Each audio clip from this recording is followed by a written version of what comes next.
Presiden terpilih Bapak Prabowo Subianto pernah dipecat dari kedinasan militer 1998 di waktu krisis moneter bertepatan dengan lengsernya Pak Harto. Ini kita masuk sesi storytelling dengan tema mengenal lebih dekat Bapak Presiden kita Prabowo Subianto. Minggu 20 Oktober 2024, MPR menggelar sidang paripurna dengan agenda tunggal pelantikan Presiden dan Wakil Presiden Bapak Prabowo Subianto dan Gibran Rakabuming Raka. Prabowo Subianto Joyo Hadikusumo lahir 17 Oktober 1951 di Jakarta. Berarti sekarang usianya 2024 dikurangi 1951. Berarti saat Bapak Prabowo menjabat sebagai Presiden periode 2024-2029 itu usia 73 tahun.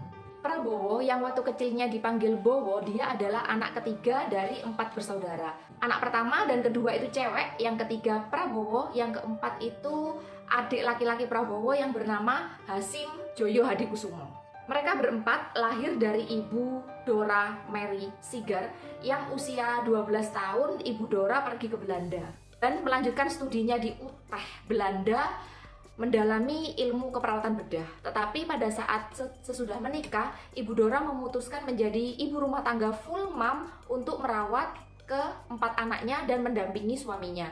Suami Ibu Dora adalah laki-laki gagah yang bernama Sumitro Joyo Hadikusumo, yang tak lain Bapak Sumitro adalah ayah dari Prabowo. Beliau adalah seorang ekonom tersohor di negeri ini yang dimana beliau menjadi menteri pada saat masa jabatan Presiden Bapak Soekarno hingga Presiden Bapak Soeharto.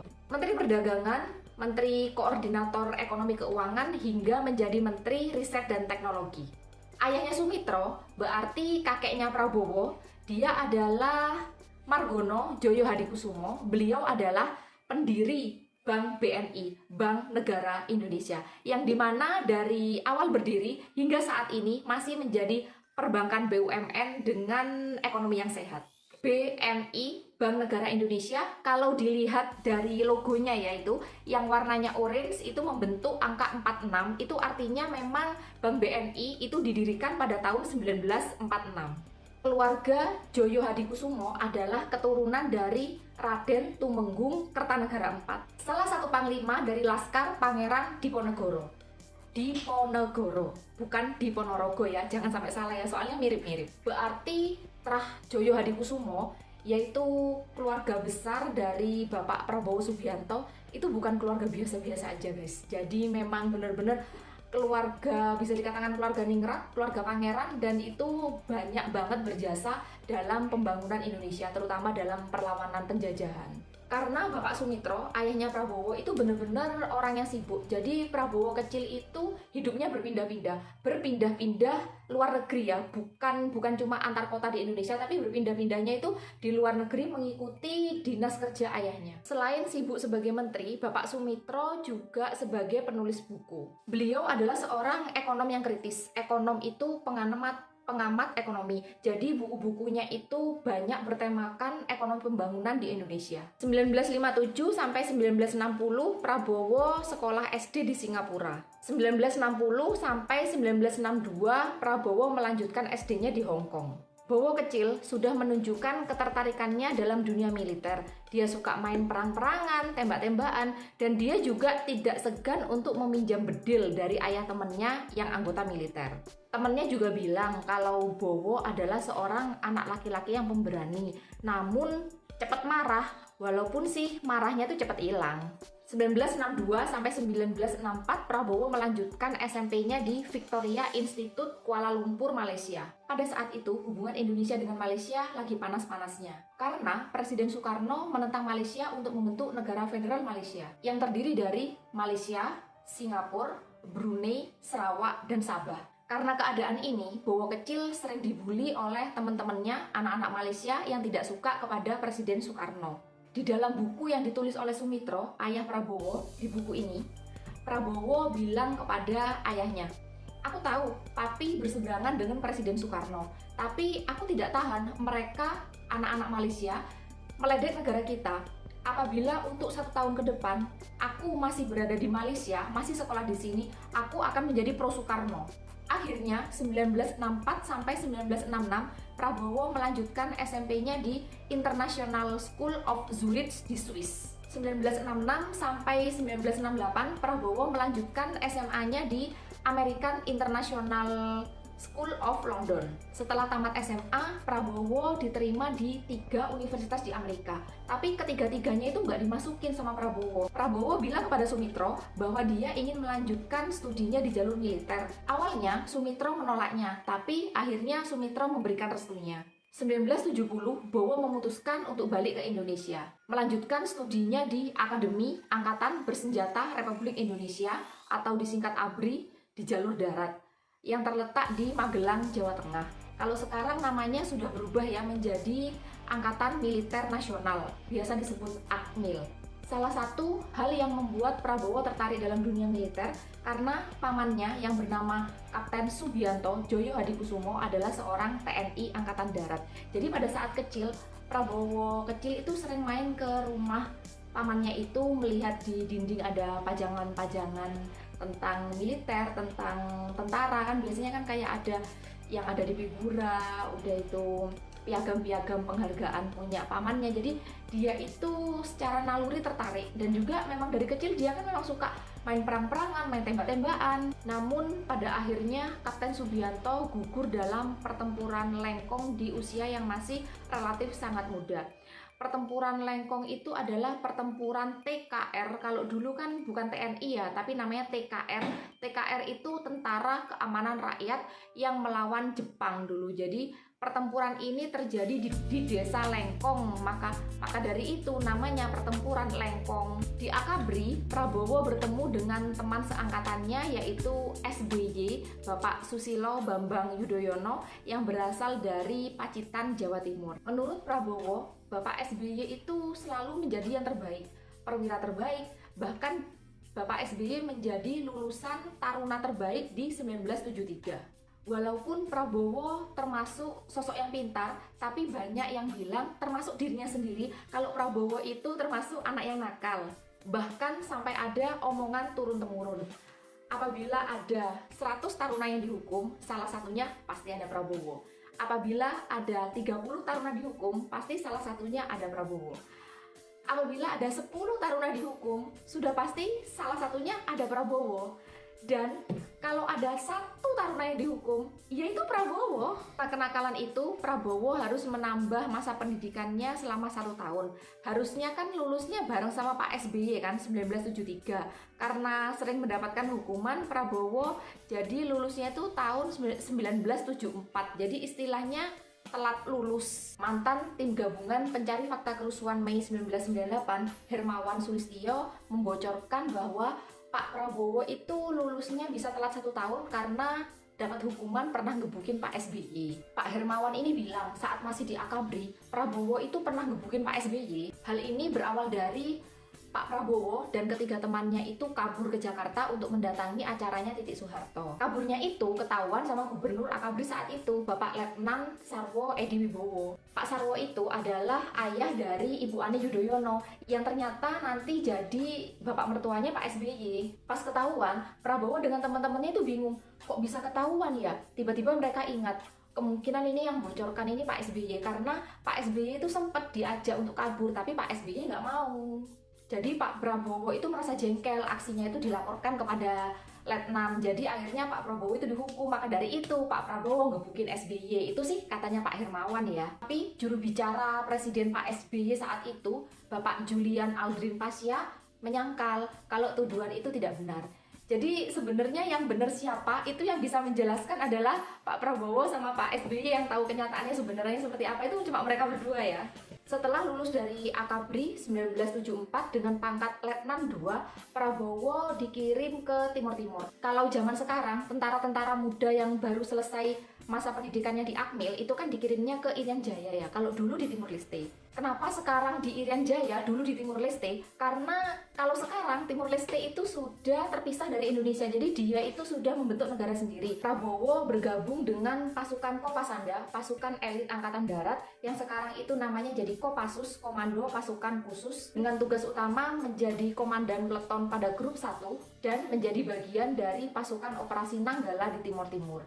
Prabowo dan pasukan Nanggala 28 terlibat perang dengan Fretilin, Partai Sayap Kiri Timur Timur. Batalion 744 saat itu disiagakan untuk mencegat rombongan Fretilin. Dalam pertempuran jarak dekat, Jacobus Maradebo berhasil menembak orang penting dari pihak lawan. Orang penting itu adalah Presiden Timur Timur, bernama Nicolaus Dosres Lobato. Keterlibatan Prabowo dalam aksi membunuh Presiden Timur Timur membuat atasan Prabowo itu sangat terkesan.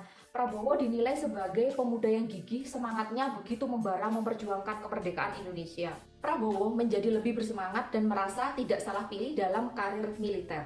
Dianggap berhasil di Timur Timur, Prabowo bersama Luhut Binsar Panjaitan dikirim ke Jerman untuk belajar kontra terorisme. Tempat belajarnya di Grinzut Group 9.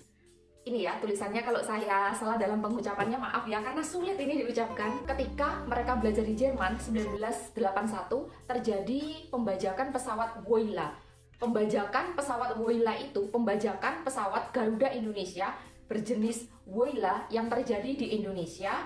Pembajaknya juga orang Indonesia yang memiliki aliran radikal, pilotnya juga orang Indonesia, dan sayangnya pilotnya ikut mati dalam kejadian itu karena disandra oleh teroris. Pulang dari Jerman, Prabowo dan Luhut menjadi polisi anti terorisme 1981 sampai 1985.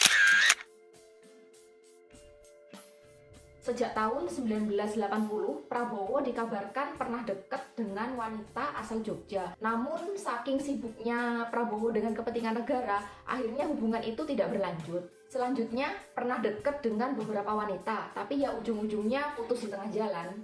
Kisah asmara Prabowo diceritakan oleh Sumitro, yaitu ayah Prabowo sendiri, dari buku ini. Suatu saat, Prabowo pernah bilang kepada Sumitro, "Ya, aku mau ngajak salah satu teman wanitaku main ke rumah.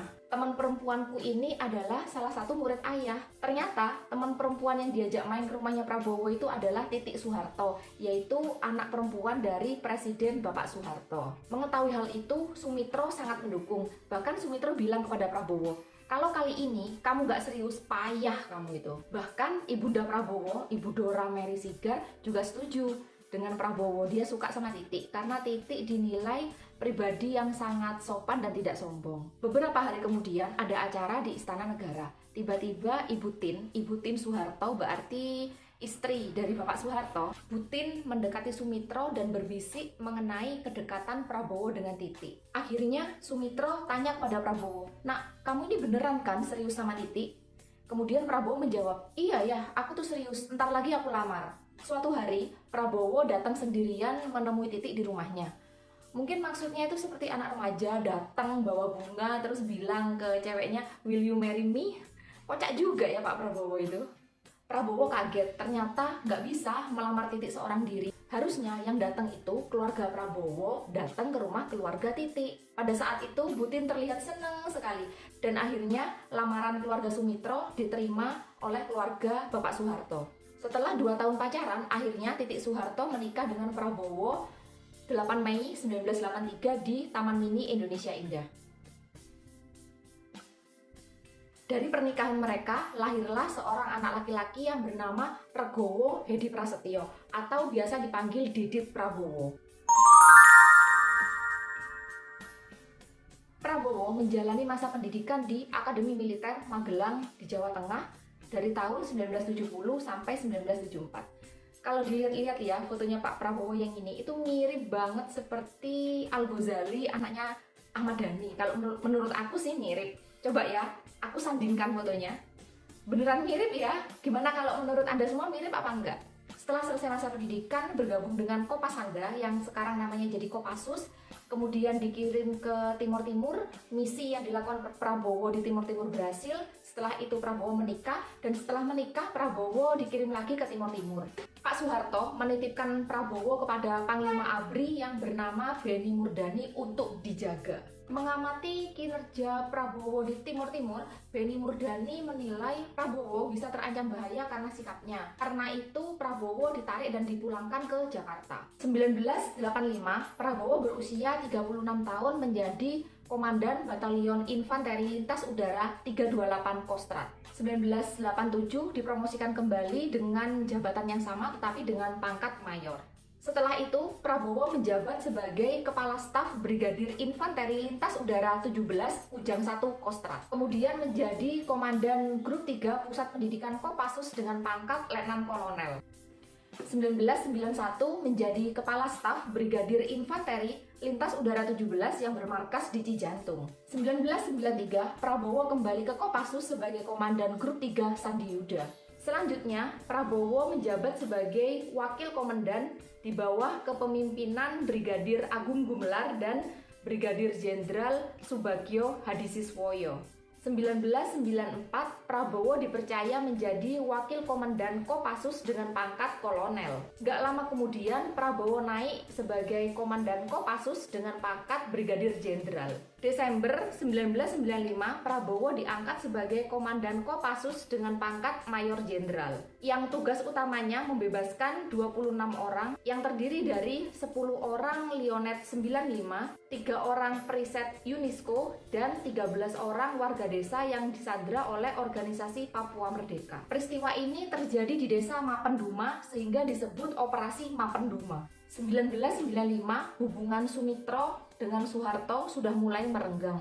Pada dasarnya, Sumitro adalah seorang ekonom yang kritis. Sumitro tidak segan-segan berkomentar apabila ada kebijakan ekonomi yang merugikan rakyat dan dirasa sedikit menyimpang. Jadi apabila dia mengamat suatu ekonomi, terutama di ekonomi negara kita sendiri ya, negara Indonesia, dinilai tidak cocok dan merugikan rakyat, dia tidak segan-segan speak up gitu. Dia akan dengan lantang, dengan berani memberikan argumennya. Isi kritik yang bikin Soeharto marah adalah adanya dugaan korupsi dana pengembangan. Lebih tepatnya, ada sekitar 30% kebocoran dana pengembangan. Semakin tahun, hubungan Sumitro dengan keluarga Cendana semakin memanas, yang puncaknya terjadi di peristiwa berdarah Mei 1998. Yang dimana terjadi krisis ekonomi, politik, dan sosial di Indonesia. 20 Maret 1998, Prabowo diangkat sebagai Panglima Komando Cadangan Strategis Angkatan Darat yang biasa disebut Pangkostrad, di mana itu adalah jabatan yang sama yang pernah disandang oleh Pak Harto. Dengan jabatan yang luar biasa tinggi ini, Prabowo membawai 11.000 pasukan cadangan ABRI. Di masa yang sangat genting, Ketua MPR pada saat itu, Amin Rais, bermaksud akan mengadakan long march di sekitar Monas untuk memperingati Hari Kebangkitan Nasional 20 Mei 1998. Long march itu adalah jalan-jalan jarak jauh dengan berjalan kaki. Pemerintah, termasuk Pak Soeharto dan Prabowo, berusaha untuk menggagalkan aksi long march itu. Di poin ini ya, saya yang bingung, kenapa kok pemerintah berusaha menggagalkan aksi long march? Padahal kan kalau sesuai dengan definisi, long march itu aksi jalan santai kan, jalan-jalan jarak jauh, jalan kaki, kan kayak jalan sehat. Kenapa kok pemerintah mau menggagalkan? Mungkin kalau ada yang tahu jawabannya bisa diisi di kolom komentar ya. Akhirnya, Prabowo berhasil menggagalkan aksi long march ini. Kemudian Prabowo datang ke rumah Pak Harto dengan maksud ingin melaporkan bahwa dia sudah berhasil menggagalkan aksi long march ini. Tapi begitu Prabowo sudah sampai di rumah Pak Harto, Prabowo melihat Pak Harto sedang ngobrol serius dengan Jenderal Wiranto yang saat itu menjabat sebagai Panglima ABRI. Mereka ngobrolnya di ruang tamu dengan dikelilingi anak-anak Pak Harto. Begitu melihat Prabowo, Mami Soeharto langsung berdiri dan mengacungkan tangan kepada Prabowo. Dia berkata, "Kamu pengkhianat dan kamu jangan menginjakkan kakimu di rumah saya lagi." Seketika itu Prabowo langsung di luar dan menunggu di luar. Sebenarnya Prabowo ingin masuk, ingin menjelaskan apa yang terjadi, tetapi Prabowo dihalang-halangi sehingga Prabowo benar-benar nggak bisa masuk. Kemudian Prabowo melihat Titik Soeharto sedang menangis, tapi Prabowo tidak bisa berbuat apa-apa karena Titik sedang dikelilingi oleh saudara-saudaranya. Kemudian Prabowo pulang, dan saat itulah Prabowo terakhir berada dalam keluarga Cendana. Keesokan harinya, 21 Mei 1998, karena mendapatkan tekanan dari berbagai pihak, termasuk dari demonstran mahasiswa yang sudah berhasil menduduki gedung MPR DPR, Akhirnya Pak Soeharto mengumumkan bahwa Pak Soeharto mengundurkan diri. Keesokan harinya, Bapak B.J. Habibie menggantikan posisi Pak Harto di kursi presiden. Bapak Presiden B.J. Habibie langsung memberhentikan Prabowo Subianto. Jadi, Prabowo dilepas jabatannya sebagai Panglima Kostrad. Alasannya karena Bapak B.J. Habibie mendapatkan laporan dari Panglima ABRI, yaitu Bapak Jenderal Wiranto, tentang pengarahan pasukan Kostrad menuju Jakarta termasuk ke Istana Negara. Karena hal itu, makanya muncul isu kalau Prabowo memang ingin kudeta. Pada saat ditanyakan ke Prabowo, Prabowo bilangnya enggak. Prabowo bilang, saya mengarahkan pasukan itu untuk melindungi Pak Habibie yang saat itu masih menjadi wapres. Jadi intinya masalah ini terjadi miskomunikasi antara apa yang dilakukan Prabowo dengan pengertian Pak Harto. Apakah situasi ini dimanfaatkan untuk saling menfitnah atau ada pihak lain yang menfitnah? Apakah benar-benar terjadi seperti itu juga nggak tahu ya. Prabowo dituduh sebagai salah satu orang yang ikut meruntuhkan kekuasaan Pak Harto. Keluarga cendana juga menuduh Prabowo membiarkan aksi demonstran dan mahasiswa menduduki gedung MPR dan DPR saat itu. Setelah berbagai huru-hara yang terjadi antara keluarga cendana dan keluarga Prabowo Subianto, akhirnya Titik Soeharto dan Prabowo Subianto dipaksa untuk bercerai setelah 15 tahun membina bahtera rumah tangga. 24 Agustus 1998, Letnan Jenderal Prabowo Subianto diberhentikan dengan hormat dari kedinasan militer. 2014, surat pemberhentian Prabowo dari militer sempat beredar luas. Surat yang dikeluarkan oleh Dewan Kehormatan Perwira menyebutkan bahwa Prabowo dinyatakan bersalah dalam sejumlah kebijakan selama dia di militer. Salah satu kasus yang diputus dalam surat itu adalah penculikan aktivis 1998. Disebutkan bahwa Prabowo memerintahkan Satgas Mawar dan Satgas Merpati melalui Kolonel Infanteri Hoirawan dan Mayor Bambang Kristiono untuk melakukan penangkapan dan penahanan kepada kelompok aktivis radikal. Setelah meninggalkan dunia militer, Prabowo mengasingkan diri pergi ke Jerman dan Yordania bersama adiknya Hashim. Dia mulai masuk ke ranah bisnis, pembuatan kertas, perkebunan, tambang, batu bara, kelapa sawit, hingga energi. 2004, Prabowo kembali ke Indonesia memulai debutnya dalam dunia politik melalui Partai Golkar. Sebenarnya Prabowo mencalonkan diri sebagai presiden tetapi kalah suara dengan Wiranto. 2008, Prabowo membentuk partainya sendiri, Gerindra Gerakan Indonesia Raya. Pada pemilihan presiden 2009, Prabowo mencalonkan diri mendampingi Ibu Megawati dari PDIP, tetapi kalah dengan pasangan SBY Budiono. 2014, Prabowo mencalonkan diri lagi sebagai presiden dengan wakil Hatta Rajasa. Hatta Rajasa adalah besan dari Bapak SBY. Jadi anaknya Pak Hatta itu yang namanya Alia Rajasa itu menikah dengan anaknya Pak SBY yang namanya Edi Baskara Yudhoyono yang biasa dipanggil Ibas. Tetapi Prabowo Hatta kalah dengan pasangan Jokowi dan Yusuf Kala. 2019 Prabowo maju lagi mencalonkan diri sebagai presiden dengan wakil Sandiaga Uno. Tapi kalah lagi dari pasangan Jokowi dan Ma'ruf Amin. Tapi di periode Jokowi yang kedua ini, Prabowo Subianto dipercaya sebagai Menteri Pertahanan. Februari 2024, Prabowo diberi gelar sebagai Jenderal Kehormatan oleh Jokowi. Momen itu menunjukkan kalau memang sudah ditakdirkan menjadi rezeki kita, sejauh mereka pergi, pasti akan kembali. 2024, Pak Prabowo mencalonkan lagi sebagai presiden dengan wakil presiden Gibran Rakabuming Raka, yang dimana Gibran adalah putra dari Bapak Joko Widodo. Menghadapi persaingan yang sangat sengit dengan dua pasangan calon, Anies Muhaimin dengan Ganjar Ma'ruf, pasangan Prabowo Gibran memenangkan pemilu dengan perolehan suara unggul 58,6%. Coba ya, perjuangan yang sangat panjang. Dan saat ini, Bapak Prabowo Subianto menjadi Presiden ke-8 Republik Indonesia. Sebagai manusia ciptaan Tuhan, nggak ada yang sempurna. Ada yang pro, ada yang kontra, ada yang suka, ada yang nggak suka. Saya ucapkan selamat mengemban amanah buat Bapak Prabowo dan Gibran. Semoga menjadi pemimpin yang bijaksana, pemimpin yang baik, dan bisa menjadikan Indonesia ke arah yang lebih baik. Terima kasih, sampai jumpa kembali di cerita-cerita selanjutnya.